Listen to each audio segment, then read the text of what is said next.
Hello everyone, welcome back to the current affair series of Triple A Bright Academy. आज इस series में हम discuss करने वाले हैं 21 से लेकर 27 ऑफ अगस्त तक के सारे करंट अफेयर्स। बट उससे पहले एक बार देख लेते हैं लास्ट क्लास के जो क्वेश्चंस मैंने पूछे थे। फर्स्ट क्वेश्चन मैंने पूछा था कि which country is the largest producer of biogas, और मैंने उस टाइम भी बोला था कि मैंने आपको वीडियो में बताया है वैसे इसका आंसर, अगर आपने सही से सुना होगा तो चाइना इसका आंसर था। ठीक है, China is the largest producer of biogas. Second question मैंने पूछा था कि आपने स्टेट बैंक ऑफ इंडिया के चेयरमैन और उसके हेडक्वार्टर्स बताने थे। तो चेयरमैन दिनेश खरा हैं, हमने बहुत बार डिस्कस किया है, हेडक्वार्टर्स के मुंबई में है। और थर्ड क्वेश्चन मैंने पूछा था कि एमडी सीईओ बताने आपने मुझे बैंक ऑफ बड़ौदा के। तो बैंक ऑफ बड़ौदा के एमडी सीईओ हैं संजीव चड्ढा। सिमरन कौर ने इसमें सारे आंसर सही दिए हैं। ठीक है, अब आज की न्यूज़ देखते हैं। पहले इंपॉर्टेंस ऑफ द डे देखेंगे हम, तो 20 अगस्त की क्या इंपॉर्टेंस होती है ये देखते हैं। 20 अगस्त को हम लोग सद्भावना दिवस जो है सेलिब्रेट करते हैं। ठीक है, सद्भावना दिवस ये हम सेलिब्रेट करते हैं राजीव गांधी जी के बर्थ एनिवर्सरी वाले दिन। ठीक है, राजीव गांधी जी के बर्थ एनिवर्सरी वाले दिन 1984 में जो है Rajiv Gandhi youngest prime minister बने थे इंडिया के। अपनी मदर को उन्होंने सक्सीड किया था। तो और राजीव गांधी का एक और फैक्ट है कि उनको ना father of IT and telecom revolution of India भी कहते हैं। राजीव गांधी को father of IT information technology and telecom revolution of India कहते हैं। ठीक है, नेक्स्ट हमारे पास है वर्ल्ड मस्कीटो डे। ये भी 20 अगस्त को होता है।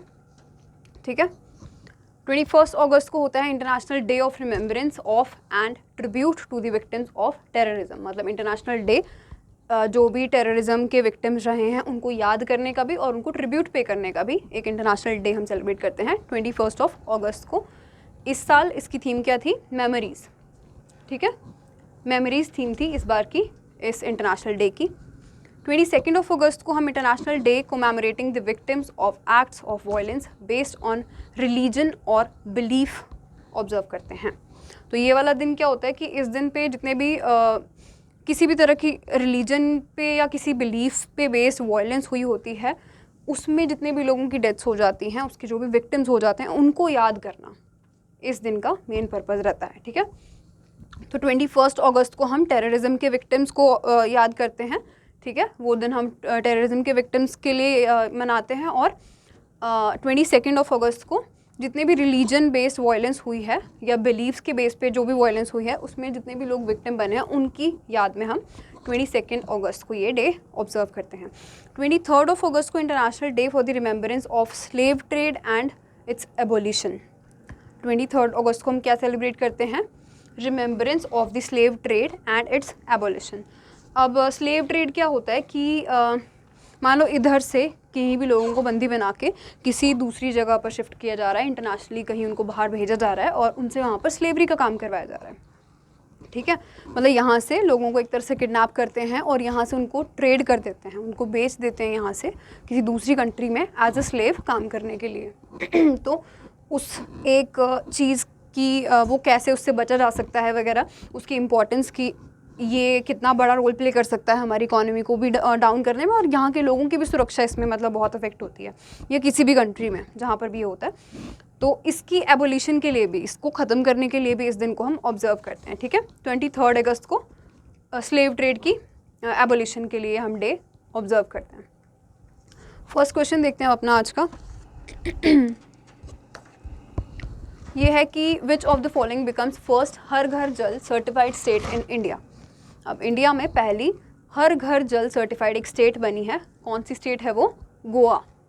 ठीक है, ये अगर आप देखें तो लॉजिकली भी आंसर सही बनता है, क्योंकि गोवा की पॉपुलेशन सबसे कम होने की वजह से यहाँ पर जो है हर एक घर में, अब हाउस होल्ड में, हर एक हाउस होल्ड में टैप वाटर जो है, ड्रिंकेबल टैप वाटर प्रोवाइड करवा दिया गया है। तो उसको बोलते हैं हर घर जल सर्टिफाइड स्टेट। ठीक है, कि इस स्टेट में हर एक घर में जो है टैप वाटर के थ्रू ड्रिंकेबल वाटर प्रोवाइड कर दिया है। तो पहली ऐसी स्टेट बनी है गोवा, और इसी के साथ एक यूटी भी अनाउंस हुई है, वो यूटी भी हम देख लेते हैं। स्टेट बनी है गोवा, और यूटी कौन सी है? Dadar and Nagar Haveli and Daman and Diu. आपको पता ही होगा, अब ये एक ही बना दिया ना, एक ही यूटी कर दिया अब ये। तो ये जो यूटी है इसको first Har Ghar Jal certified UT का दर्जा मिला है।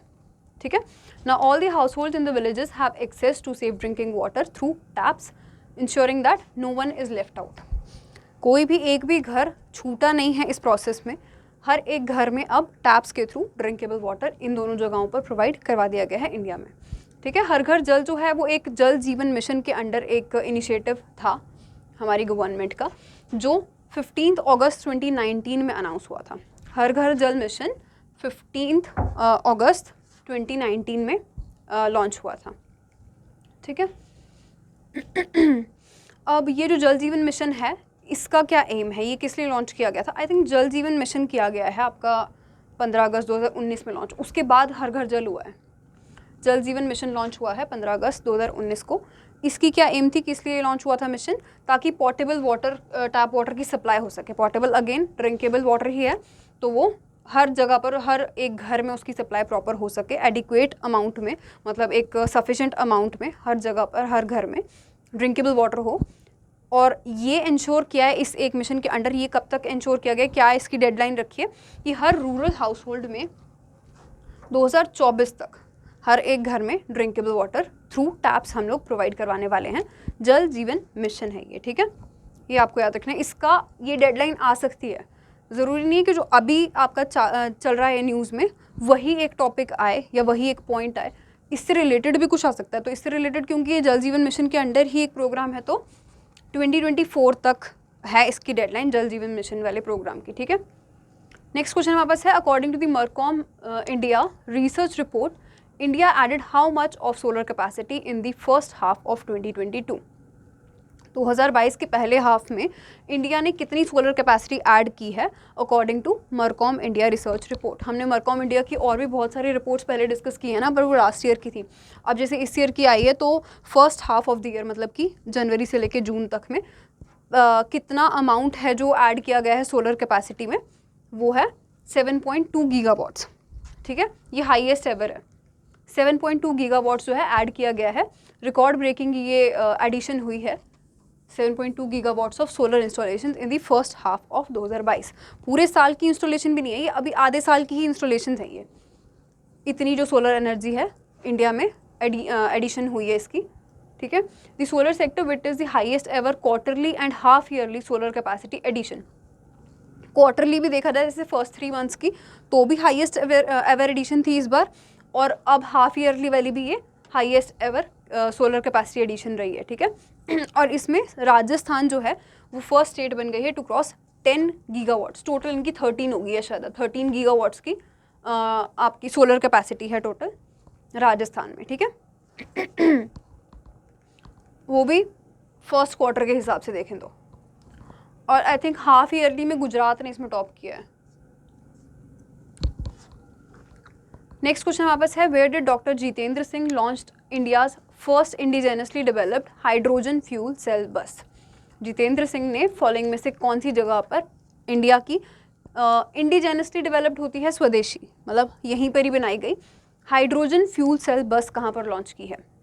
तो वो की है पुणे महाराष्ट्र में। ठीक है, पुणे महाराष्ट्र में ये लॉन्च हुई है हाइड्रोजन फ्यूल सेल बस, इंडिया की पहली स्वदेशी हाइड्रोजन फ्यूल सेल बस। डॉक्टर जितेंद्र सिंह जो मिनिस्टर ऑफ स्टेट्स हैं, ministry of science and technology के मिनिस्टर ऑफ स्टेट्स ये हैं, और जो मेन मिनिस्टर हैं यूनियन मिनिस्टर वो कौन है? नरेंद्र मोदी। ठीक है, पीएम मोदी को ही ये कैबिनेट उन्हीं के पास है साइंस एंड टेक्नोलॉजी का, और उसके मिनिस्टर ऑफ स्टेट्स फिर जितेंद्र सिंह हैं। तो जितेंद्र सिंह ने लॉन्च किया है ये इस बस को, हाइड्रोजन फ्यूल सेल बस।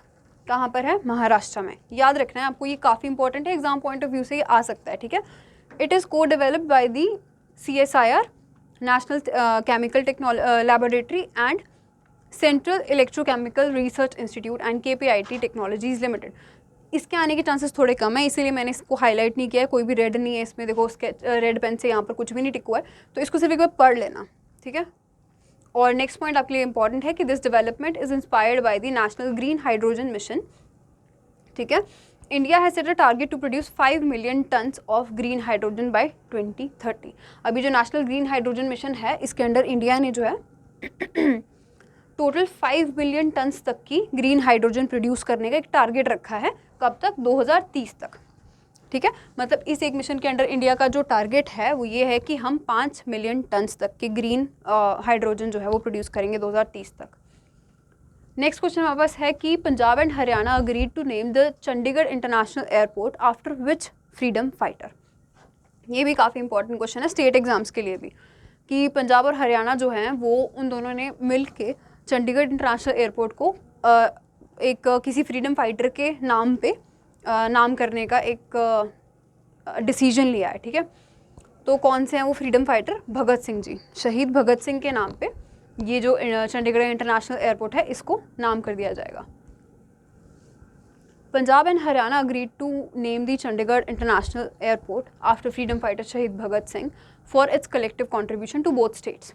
ठीक है, the name of Navi Mumbai. अच्छा, ये हो गया ये वाला पॉइंट, इसमें इससे ज़्यादा ज़रूरी आपके लिए कुछ जानना नहीं है, आपको सिर्फ ये पता होना चाहिए कि चंडीगढ़ इंटरनेशनल एयरपोर्ट को शहीद भगत सिंह जी के नाम पे रीनेम करने वाले हैं। और जो नवी मुंबई एयरपोर्ट है वो भी अभी रिसेंटली रीनेम हुआ है, तो वो भी मैं यहाँ पर लाई हूँ न्यूज़ में, क्योंकि कुछ भी आ सकता है ना, कोई भी तो एयरपोर्ट अभी रीनेम हुआ हो, जो रिसेंट रीनेम हुआ वो आप पूछा जा सकता है एग्जाम में। तो जो नवी मुंबई एयरपोर्ट है उसको भी रीनेम करके DB पाटिल इंटरनेशनल एयरपोर्ट के नाम पे रखा गया है। ठीक है, ये रीनेम कर दिया इसको DB पाटिल इंटरनेशनल एयरपोर्ट के नाम से। अब DB पाटिल ना कोई वो नहीं, फ्रीडम फाइटर वगैरह नहीं है, ये वहाँ के लोकल पॉलिटिशियन थे। ठीक है, तो उन्हीं के नाम पे, महाराष्ट्र में उन्हीं के नाम पे नवी मुंबई एयरपोर्ट को DB पाटिल इंटरनेशनल एयरपोर्ट रख दिया गया नाम। और मैसूरू एयरपोर्ट जो है उसको भी रीनेम कर दिया गया है टू महाराजा कृष्ण राजा वुडेयर के नाम से। ठीक है, नेक्स्ट क्वेश्चन है कि where did India's first private space situational awareness observatory open. Bharat की पहली निजी अंतरिक्ष स्थितिजन्य जागरूकता वेधशाला कहाँ खोली गई है? तो ये आपकी जम्मू एंड कश्मीर में, if I am not wrong, नहीं उत्तराखंड में, सॉरी उत्तराखंड में ये स्पेस ऑब्जर्वेटरी जो है वो ओपन की गई है। दिगांतरा एक बेंगलुरु बेस्ड स्टार्टअप है।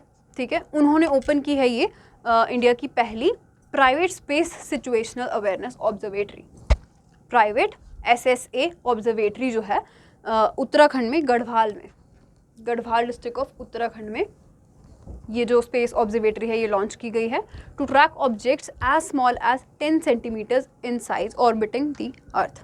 अब अर्थ के एटमॉस्फेयर में जितने भी 10 सेंटीमीटर्स तक के भी जो ऑब्जेक्ट्स होंगे, चाहे फिर वो आपके कोई ड्रोन्स वगैरह हैं या किसी दूसरी कंट्री की कोई वो है स्पेसशिप नहीं सॉरी कोई रॉकेट है या उनकी तरफ से कोई भी एयरक्राफ्ट वगैरह आ रहा है, तो उस सबको ट्रैक करेंगे। बट एयरक्राफ्ट वगैरह तो वैसे भी ट्रैक होते थे और चीज़ों से भी, बट ये जो है कोई चीज़ अगर 10 सेंटीमीटर तक की भी छोटी है, उतनी छोटी भी है, तो उसको भी ये ट्रैक कर लेगा इस एक ऑब्जर्वेटरी के थ्रू। ठीक है, since there are no similar facilities between Australia and southern Africa, the observatory will bridge a gap in SSA observations in the region. अब क्योंकि इस तरह की कोई फैसिलिटी अभी तक नहीं थी ऑस्ट्रेलिया और सदर्न अफ्रीका के बीच में भी, तो अब हमारा इन कंट्रीज से जो गैप है इन चीज़ों को लेके, SSA ऑब्जर्वेटरी को लेके, ये भी थोड़ा और कम हो जाएगा। ठीक है, नेक्स्ट क्वेश्चन हमारे पास है कि which state government is set to build India's first education township with an idea of single entry multiple exit. काफ़ी ज़्यादा इंपॉर्टेंट क्वेश्चन है ये भी। तो ये पूछा गया है कि फॉलोइंग में से कौन सी ऐसी स्टेट गवर्नमेंट है जिधर फर्स्ट एजुकेशन टाउनशिप जो है वो स्टार्ट होने जा रही है, जिसका मेन आइडिया क्या रहने वाला है? Single entry multiple exit. ठीक है, इसके बारे में मैं डिटेल बताती हूँ, पहले आंसर देखते हैं। इसका आंसर है उत्तर प्रदेश। योगी आदित्यनाथ का जो ये उत्तर प्रदेश है वहाँ पर ये जो फर्स्ट एजुकेशन टाउनशिप है ये स्टार्ट होने जा रही है। क्या है ये देखते हैं। UP CM Yogi Adityanath directed authorities to prepare a comprehensive action plan for setting up 5 education township in UP. सिर्फ एक ही नहीं, पूरी 5 ऐसी एजुकेशन टाउनशिप्स जो हैं वो यूपी में स्टार्ट होने जा रही है। अब होती क्या है एजुकेशन टाउनशिप? ये जो टाउनशिप होती है ये प्रोवाइड करवाती है हाई क्वालिटी की education to the youth.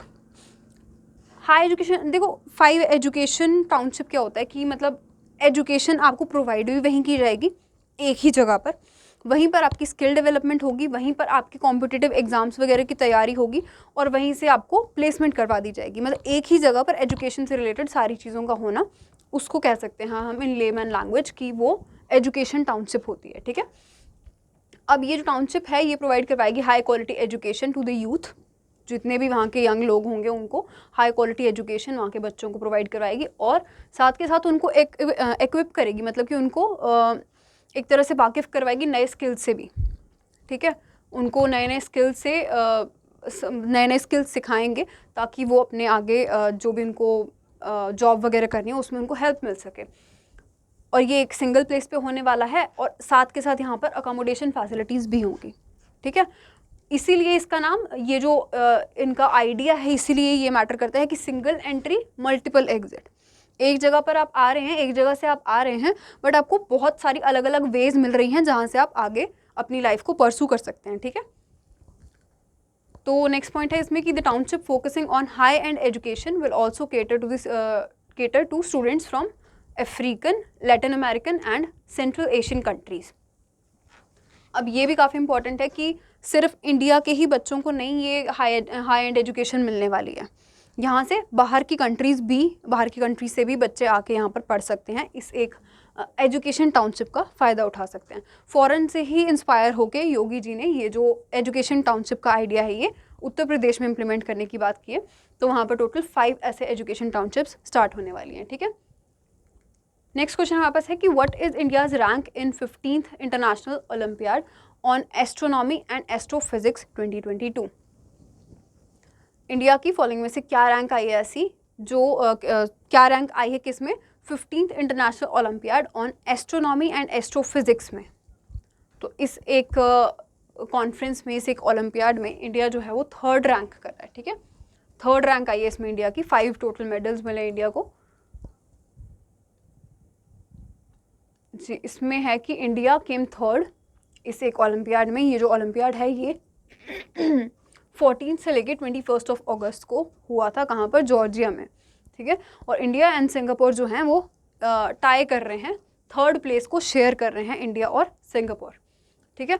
Not so important question, but हाँ इतना से इम्पॉर्टेंट बनता है कभी कभी जो वो आउट ऑफ द ब्लू जो क्वेश्चन पूछ लेते हैं ना, या आउट ऑफ द सिलेबस जाके एकदम से, तो वो यहाँ पर ये वाला क्वेश्चन कवर करा है। और क्योंकि ये एक इंटरनेशनल इवेंट होता है तो इंटरनेशनल इवेंट्स को ना हम ना चाहते हुए भी नहीं छोड़ सकते, क्योंकि वो हमें लग सकता है कि वो इतने इंपॉर्टेंट नहीं है, but you never know examiner कौन से क्वेश्चन डाल देते हैं, तो इसलिए हम इसको कवर कर रहे हैं। इंडिया और सिंगापुर जो है वो शेयर कर रहे हैं 3rd पोजीशन को इसमें। और टॉप किसने किया है, ईरान की एक ऑफिशियल टीम थी इसमें जिन्होंने 5 गोल्ड मेडल जीते हैं, उन्होंने टॉप किया है। और ईरान की एक गेस्ट टीम थी, ठीक है, ईरान की एक गेस्ट टीम थी, उन्होंने 2nd पोजीशन ली है। तो पहली ईरान की ऑफिशियल टीम ने 1st पॉइंट पे है वो, और 2nd स्पॉट है ईरान की गेस्ट टीम का, 3rd स्पॉट इंडिया और सिंगापुर शेयर कर रहे हैं, ठीक है। इंडिया के राघव गोयल ने इसमें एक स्पेशल अवार्ड जीता है, किस पे, मोस्ट चैलेंजिंग थ्योरेटिकल क्वेश्चन पे, ठीक है। बेस्ट सॉल्यूशन प्रोवाइड किया है उन्होंने मोस्ट चैलेंजिंग थ्योरेटिकल क्वेश्चन का, तो उसमें राघव गोयल को एक स्पेशल प्राइज मिला है। अब 8th क्वेश्चन हमारे पास है कि ADB प्रोवाइड $96.3 मिलियन तक का loan to improve water supply and sanitation in which Indian state. ADB की तरफ से, यानी एशियन डेवलपमेंट बैंक की तरफ से इंडियन किसी एक स्टेट को लोन मिला है, कितने का, 96.3 मिलियन तक का लोन मिला है, ताकि वो वहाँ की वाटर सप्लाई और सैनिटेशन फैसिलिटीज़ वगैरह को इम्प्रूव कर सकें। तो कौन सी स्टेट को ये लोन मिला है, हिमाचल प्रदेश को, ठीक है, हिमाचल प्रदेश को ये लोन मिला है ADB की तरफ से।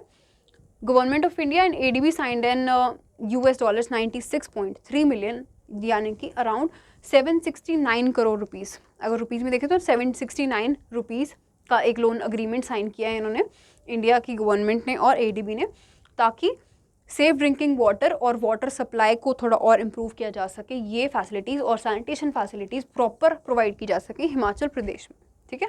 हिमाचल को ये लोन मिला है, आपको ये याद रखना है।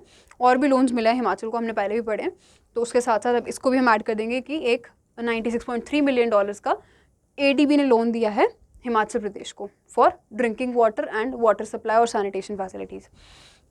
This project is aligned with the objective of Jal Jeevan mission, जो अभी हमने पढ़ा, इसको हम एक बार दोबारा रिवाइज करेंगे कि इसकी क्या एम है, कि कब तक हो सारे रूरल हाउस होल्ड्स में पानी 2024 तक, ठीक है। पाइप्ड वाटर प्रोवाइड करना है इस मिशन के अंडर हर एक रूरल हाउस होल्ड में by the year 2024। and also strengthens Jal Shakti Vibhag, an initiative of government of Himachal Pradesh and Gram Panchayat Village Water and Sanitation Committees. मतलब वहाँ की जो लोकल कमेटीज़ भी होंगी और हिमाचल प्रदेश की अपनी सरकार के भी जो इनिशिएटिव्स होंगे उसको भी स्ट्रेंथन करेंगे इस एक प्रोजेक्ट के थ्रू, और जल जीवन मिशन को भी उसके भी जो ऑब्जेक्टिव्स हैं उसको भी फुलफिल करेंगे इस एक लोन अग्रीमेंट के थ्रू। ठीक है, अगर हम बात करें एडीबी के प्रेसिडेंट की, हमने बहुत बार पहले भी पढ़ा, एक बार दोबारा पढ़ लेते हैं। मत्सुत्सुगु असाकावा जो हैं वो प्रेसिडेंट हैं आपके एशियन डेवलपमेंट बैंक के, और हेडक्वार्टर्स हैं इसके मंडलयोंग सिटी में। ठीक है, क्वेश्चन नंबर 9 आपके पास है कि who will be awarded with the 2022 liberty medal. काफ़ी इंपॉर्टेंट क्वेश्चन है और जो इसका आंसर है उसकी वजह से ये ज़्यादा इंपॉर्टेंट है। व्लादिमीर ज़ेलेंस्की जो हैं यूक्रेन के जो प्रेसिडेंट हैं उनको ये अवार्ड मिला है 2022 का लिबर्टी मेडल अवार्ड। ठीक है, president Zelensky will be honoured with the medal and a prize of $1 lakh to recognise his leadership in response to the Russian invasion of Ukraine. अब एक तरफ यूक्रेन है जिसके मतलब प्रेसिडेंट को इतने सारे अवार्ड्स मिल रहे हैं, इतनी रिकॉग्निशंस मिल रही हैं, क्यों मिल रही हैं वो रिकॉग्निशंस? क्योंकि उन्होंने अपनी जो लीडरशिप स्किल्स दिखाए हैं इस मुश्किल टाइम में, उन्होंने गिव अप नहीं किया है, उन्होंने रशिया की इन्वेजन को या रशिया के अटैक को अपने ऊपर हावी नहीं होने दिया। नुकसान बहुत हुआ है वहाँ पर उन्होंने अपनी लीडरशिप के स्किल्स को बरकरार रखा, उन्होंने एक अच्छे लीडर होने की रिस्पॉन्सिबिलिटी निभाई और इसकी वजह से उनको काफ़ी सारे अवार्ड्स मिले हैं। जो और 2 मेन अवार्ड्स हैं वो भी हम डिस्कस करेंगे यहाँ पे।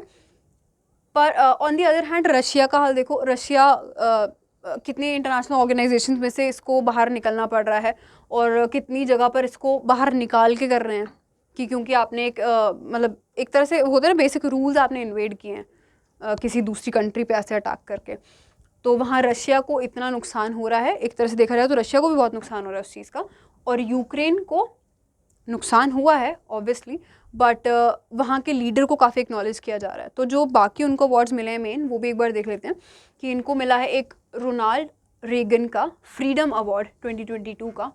This was given to those who have made huge contributions to the cause of freedom world wide. Again अब एक तरह से फ्रीडम के लिए ही फाइट कर रहे हैं ना ये अपनी कंट्री की, कि हाँ वो प्रॉपर वहाँ पर सब कुछ पहले के जैसा हो जाए, नॉर्मल हो जाए, तो उसी के लिए फाइट कर रहे हैं और एक तरह से उन्होंने बहुत बड़ी कंट्रीब्यूशन भी की है फ्रीडम के लिए।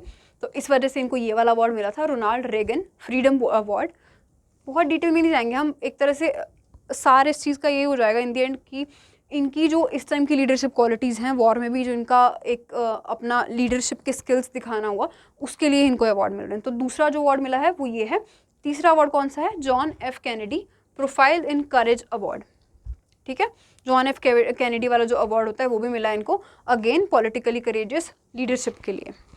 ठीक है, नेक्स्ट क्वेश्चन हमारा है कि where did PM Modi inaugurated Homi Bhabha cancer hospital. ये भी काफ़ी ज़्यादा इंपॉर्टेंट क्वेश्चन है कि पीएम मोदी ने एक Homi Bhabha cancer hospital, cancer speciality hospital जो है वो लॉन्च किया है, इनॉग्रेट किया है। कहाँ पर किया है वो? पंजाब में। ठीक है, पंजाब में ये हॉस्पिटल जो है इनॉग्रेट किया है पीएम मोदी ने। ठीक है, अभी थोड़े दिन पहले की बात है कि पीएम मोदी जो हैं उन्होंने Homi Bhabha cancer hospital and research centre जो है वो नेशन को समर्पित किया है। कहाँ पर? मोहाली, पंजाब में। ठीक है, with the goal of offering top-notch cancer care in inhabitants of Punjab and it's neighbouring states या यूटीज़। अब यहाँ अब कैंसर एक ऐसी चीज़ है ना जो अब बहुत ज़्यादा फैल रही है, और स्पेशली पंजाब में अगर आप देखें ना तो as compare to other states of India, other states और यूटीज़ ऑफ इंडिया, पंजाब में कैंसर के केसेस बहुत ही ज़्यादा कॉमन हो गए हैं। ऑलमोस्ट हर घर में कैंसर है यहाँ पर। तो उसकी वजह से यहाँ पर एक ऐसी फैसिलिटी होना बहुत ज़रूरी था। तो अब ये जो है, ये जो एक हॉस्पिटल है, इसकी वजह से ना सिर्फ पंजाब के जितने भी पेशेंट्स होंगे उनको बेनिफिट मिलेगा, बट जो नेबरिंग स्टेट्स या यूटीज़ होंगी वहाँ से भी लोग आके यहाँ पर अपना इलाज करवा सकते हैं। और ये नॉर्मल कोई कैंसर हॉस्पिटल नहीं है, यहाँ पर मतलब टॉप नॉच जितनी भी कैंसर के लिए फैसिलिटीज़ वगैरह होती हैं वो सब यहाँ पर अवेलेबल होंगी। तो ये काफ़ी एक अच्छा स्टेप है। होमी भाभा कैंसर हॉस्पिटल है ये मोहाली, पंजाब में। ये जो हॉस्पिटल है ये 300 बेड टर्शरी केयर हॉस्पिटल है और 684 करोड़ तक का इसका बजट रहा है बनने में। बाय टाटा मेमोरियल सेंटर के द्वारा ये बनाया जा रहा है। ठीक है, इसके साथ अलॉन्ग विद दिस एक और हॉस्पिटल था जो लॉन्च हुआ है हरियाणा में, उसका क्या नाम है? Amrita hospital in Faridabad, Haryana. ठीक है, ये भी पीएम मोदी ने ही लॉन्च किया है, इनॉग्रेट किया है सेम टाइम पे, इनका एक ही विजिट था, ये एक ही विजिट में इन्होंने ये दोनों लॉन्च किए हैं। तो अमृता हॉस्पिटल इन फरीदाबाद हरियाणा, ये जो है एक आई गेस ये तो आपका 100-300 वाला बेड फैसिलिटी का हॉस्पिटल है ना, ये वाला हॉस्पिटल आपका 2600 बेड फैसिलिटी है, ठीक है, 2600 बेड्स की अवेलेबिलिटी है यहाँ पे, ठीक है। ये क्या प्रोवाइड करवाएगा, मॉडर्न हेल्थ केयर इंफ्रास्ट्रक्चर को बेटरमेंट करने के लिए, मतलब ये एक तरह से सुपर स्पेशलिटी हॉस्पिटल है या स्पेशलिटी हॉस्पिटल मल्टी प्रॉब्लम्स के लिए, मल्टी डिजीज़ के लिए, ठीक है, कोई एक किसी डिजीज़ के लिए नहीं है, मल्टी स्पेशलिटी हॉस्पिटल है ये, ठीक है। नेक्स्ट हमारे पास क्वेश्चन है आज का लास्ट की विच स्टेट और UT became the first to establish Atal tinkering labs in partnership with NITI Aayog. कौन सा राज्य या केंद्र शासित प्रदेश नीति आयोग के साथ साझेदारी में अटल टिंकरिंग लैब स्थापित करने वाला पहला राज्य बना है? तो वो बना है आपका Jammu and Kashmir. The UT of Jammu and Kashmir became the first amongst states या UTs to establish an Atal Tinkering Lab in partnership with the government think tank NITI Aayog. NITI Aayog क्या है? National institute for transformation of India, ठीक है, या transforming India. तो Jammu and Kashmir जो है वो पहली ऐसी यूटी बन गया है, स्टेट या यूटीज़ में से, पहली कोई स्टेट भी नहीं है अभी, स्टेट या यूटीज़ में से पहली ऐसी यूटी बन गया है जम्मू एंड कश्मीर, जहाँ पर अटल टिंकरिंग लैब जो है वो इस्टेब्लिश किए जा रहे हैं, ठीक है।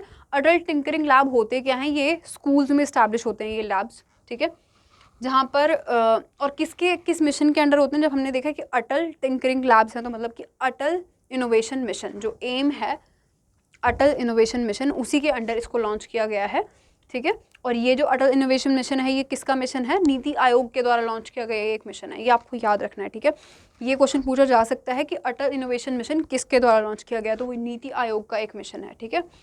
With a vision to cultivate 1 million children in India as neoteric innovators, एक तरह से इनोवेशन में बच्चों को और इन्वॉल्व किया जा सके, इनोवेशन को बढ़ावा दिया जा सके, उसके लिए ये Atal Innovation Mission as the name suggest, ठीक है, ये लॉन्च हुआ था। और इसी के ही अंडर हर एक स्कूल में ऐसे लैब्स हो सके जहाँ पे बहुत सारी इनोवेशंस की जा सके, वो अटल टिंकरिंग लैब्स जो हैं वो इस्टेब्लिश किए जा सके, ये इसका मेन पर्पस था। अब यही लैब्स जो हैं बनाने वाली पहली यूटी कौन सी बन गई है? जम्मू एंड कश्मीर, ठीक है। The aim is to encourage young minds in the field and challenging students to become producers of products themselves instead of consumers। consumers बनने के बजाय जो नई जनरेशन होगी उनको प्रोड्यूसर्स बनाया जाएगा। जो भी इनोवेटिव टेक्नोलॉजी से रिलेटेड जितनी भी प्रोडक्ट्स होती हैं उसमें हम लोग अभी कंज्यूमर्स ही हैं, हम लोग और कंट्रीज से ही कुछ ना कुछ ले रहे हैं, ठीक है, बाहर से ही हम लोग इंपोर्ट करवा रहे हैं और उन्हीं दूसरी कंट्रीज़ की ही प्रोडक्ट्स को हम यूज़ कर रहे हैं।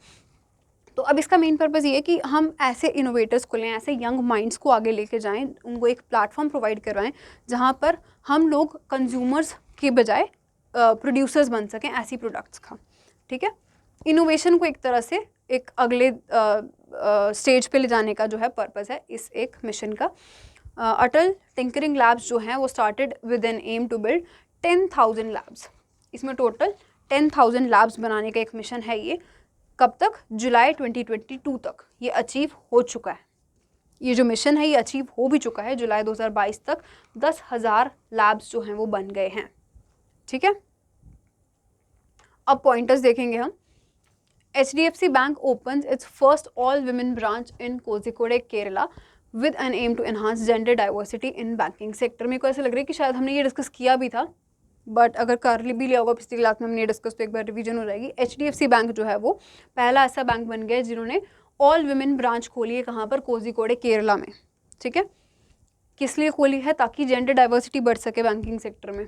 ओके, इसमें आपको मेन ये याद रखना है कि HDFC बैंक ने खोली अपनी एक ऐसी ऑल वुमेन ब्रांच। कहाँ पर? केरला में, ठीक है। नेक्स्ट पॉइंट है Jharkhand became first Indian state to implement blockchain technology in tracking seed distribution. जो भी बीज वगैरह की डिस्ट्रीब्यूशन होगी उसको ट्रैक करने के लिए झारखंड ऐसी पहली स्टेट बन गई है जहां पर ब्लॉकचेन टेक्नोलॉजी का यूज़ किया जाएगा, ठीक है। SEC न्यूज़ में ना ये जो पॉइंटर्स होते हैं ना, इसको पॉइंटर्स मैंने इसीलिए रखा है ताकि इसमें बहुत डिटेल में नहीं जाना है हमने। इसमें सिर्फ हम आपको मेन वही याद रखना है जो मैंने रेड में दिया है।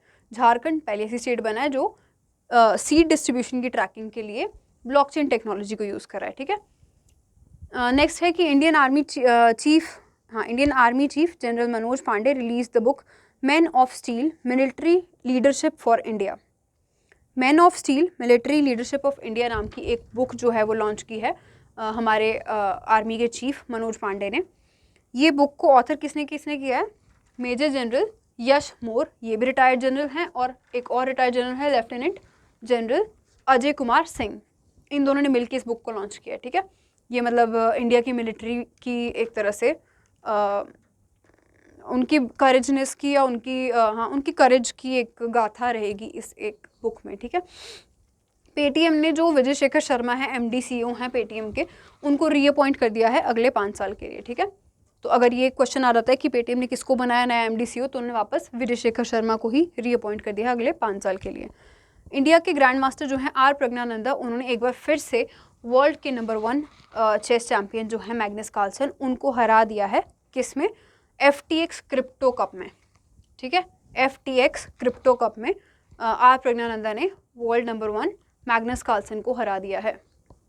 नेक्स्ट पॉइंट है हमारे पास कि madam sir the story of Bihar first lady IPS officer, ये एक बुक है जो एक ऑटोबायोग्राफी है किनकी? मंजरी जरूहर की। ये जो बुक है ये लॉन्च हुई है, ठीक है। ऑटोबायोग्राफी वो होती है जो मतलब एक इंसान ने अपने बारे में कुछ अपनी जीवन की गाथा लिखी हो, उसको बोलते हैं ऑटोबायोग्राफी। एक बुक जो मतलब अपने लाइफ पे बेस्ड होती है और खुद ही लिखी है, खुद ही जो ऑथर है उसने अपनी ही बुक को पेन किया है, ठीक है, अपनी ही जीवन की बुक को एक पेन किया। तो एक मैडम सर के नाम से बुक है the story of Bihar first lady IPS officer. नाम ही सजेस्ट कर रहा है कि ये बिहार की फर्स्ट IPS लेडी ऑफिसर रही हैं मंजरी जरूहर। इन्होंने अपनी ऑटोबायोग्राफी लॉन्च की है। नेक्स्ट है कि MCA secretary Rajesh Verma appointed as the secretary to the president Droupadi Murmu. कुछ नहीं याद रखना, प्रेसिडेंट जो है हमारी नई द्रौपदी मुर्मू, उनके सेक्रेटरी बना दिया गया है किसको? राजेश वर्मा को।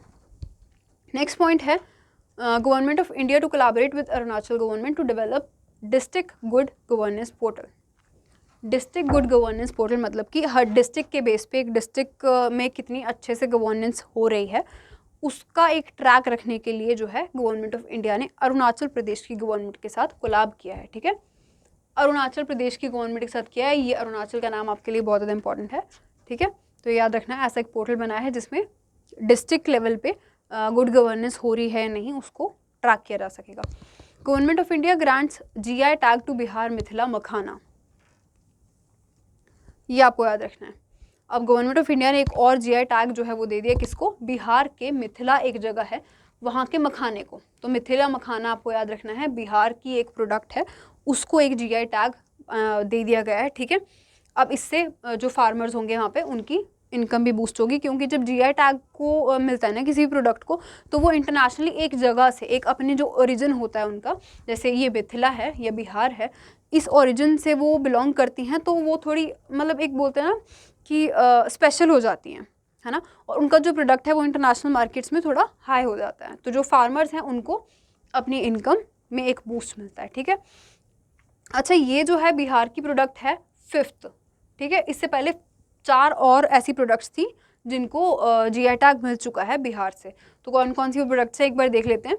भागलपुर का वहाँ पे जर्दालू मैंगो जो है उसको भी GI टैग मिला है। कटरनी धान राइस है उसको भी GI टैग मिला है। नवाडाज मगाही पान, इसको भी GI टैग मिला है। और मुजफ्फरपुर के शाही लीची को भी जो है इसमें GI टैग मिला हुआ है बिहार से।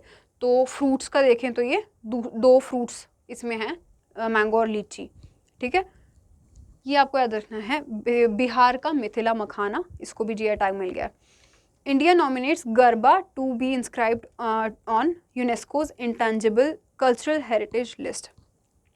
इंडिया ने जो है गरबा को नॉमिनेट किया इस बार, ताकि किस लिस्ट के लिए? यूनेस्को की इंटेंजिबल कल्चरल हेरिटेज लिस्ट है एक, उसमें शामिल होने के लिए गरबा को नॉमिनेट किया है। जो आपका गुजरात का डांस है गरबा, उसको नॉमिनेट किया है, ठीक है।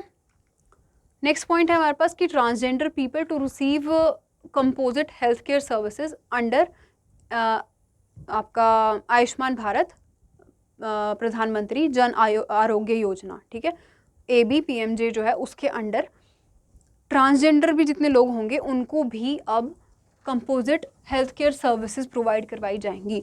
ये एक काफ़ी ज़्यादा इंपॉर्टेंट पॉइंट है, आज के पॉइंटर्स में से ऑलमोस्ट मोस्ट इम्पॉर्टेंट वाला ये वाला पॉइंट है कि जो ट्रांसजेंडर पीपल होंगे वो भी अब आपका आयुष्मान भारत की जो प्रधानमंत्री जन आरोग्य योजना है इसका फ़ायदा उठा सकेंगे, ठीक है।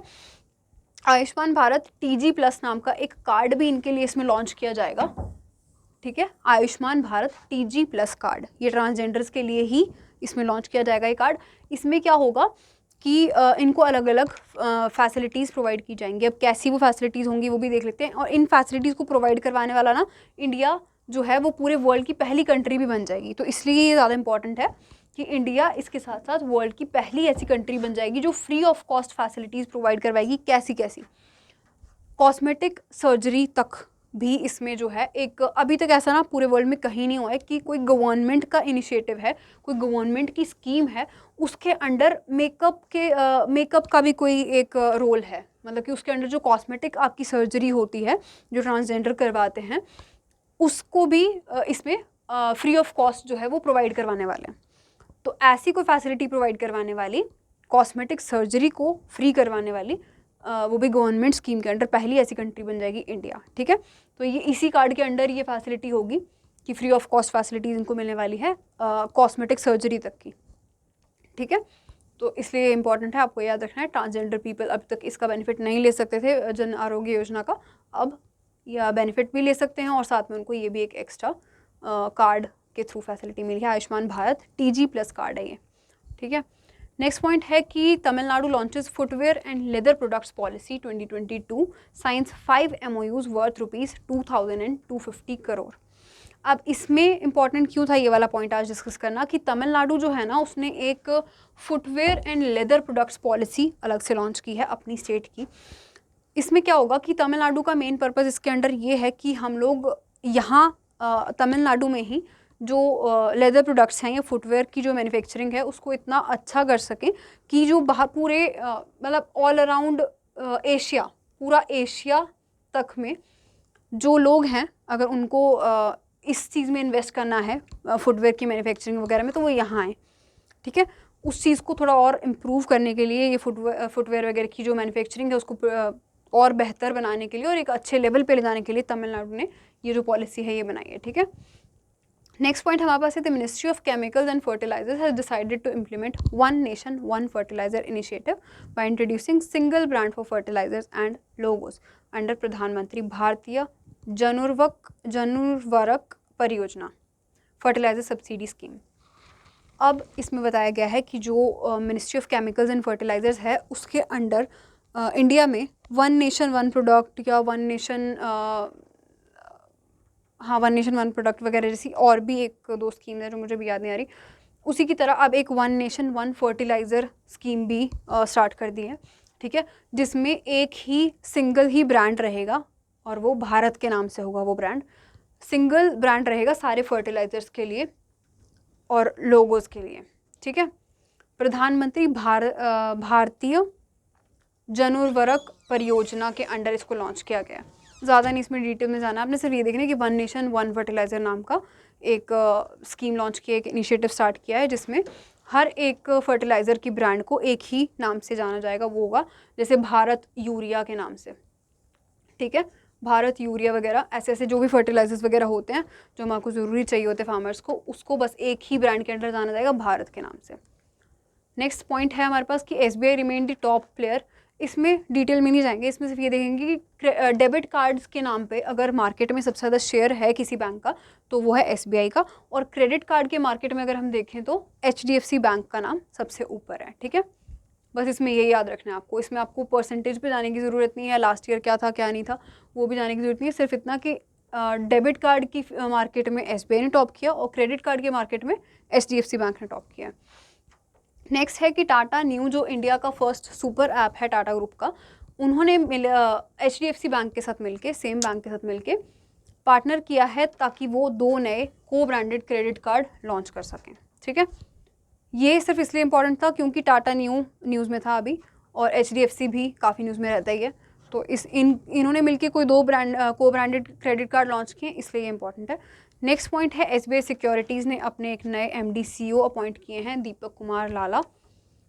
ये सक्सीड करने वाले हैं नरेश यादव को। अभी तक नरेश यादव थे MD CEO of SBI securities, अब दीपक कुमार लाला जो है नए MD CEO बने हैं। नेक्स्ट पॉइंट है कि इंडिया की जो क्रिकेट टीम है उन्होंने कजारिया कप जीत लिया है जिम्बाब्वे को हरा के, ठीक है। और ये सीरीज़ इन्होंने 3-0 से जीती है, 3 के 3 मैच इसमें इंडिया ने जीते हैं, जिम्बाब्वे को हराया, ठीक है। नेक्स्ट पॉइंट है कि इंडिया और मॉरिशस ने 2 कॉपरेशन MOUs पे साइन किया है ताकि MSME सेक्टर को बूस्ट किया जा सके।